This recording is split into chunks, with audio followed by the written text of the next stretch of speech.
انسانی فطرت انسانی میں انسان کی کوئی بھی حرکت بغیر مقصد کے نہیں ہوتی۔ انسان کو شعور کے بلندیوں تک پہنچانے میں کتابیں ہی مدد دے سکتی ہے۔ تصور، عقل اور خداداد ذہن ہی ابدی حقیقتیں ہیں۔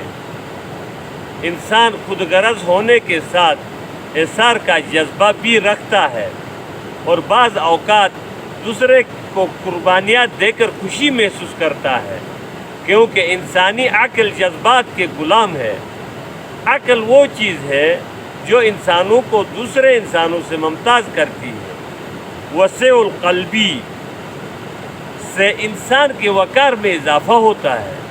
انسانوں میں باہمی محبت جس قدر زیادہ ہوگا وہ اس قدر اپنے مفادات کا تحفظ کریں گے۔ انسانیت کی کامیابی انفرادیت میں زندگی محدود ہو جاتی ہے اور اجتماعیت میں ابدی بن جاتی ہے۔ اجتماعیت نسلوں کی شکل میں تسلسل قائم رکھتا ہے۔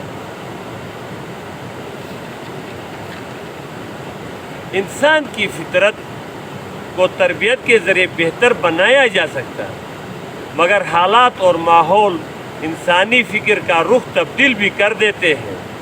انسانی فطرت تعلیم و تبلیغ کے بغیر کبھی نہیں بدل سکتی۔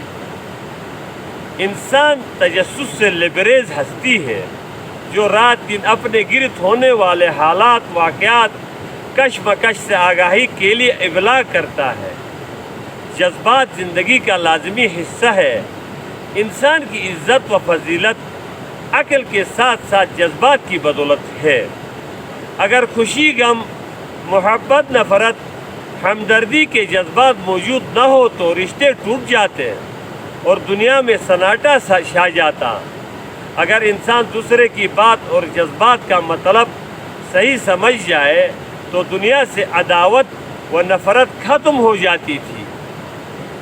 انسان کا شعور ہی ترقی کے منزل تک پہنچاتی ہے اور شعور ہی سے دوسرے لوگوں میں رہنما کا درجہ رکھتا ہے۔ شعور ہی نے لوگوں کے دلوں میں یہ بات ڈال دی کہ غربت ان کی مقدر نہیں، بلکہ وہ کوشش کر کے زندگی کے آسائشوں سے لطف اندوز ہو سکتے ہیں۔ والسلام۔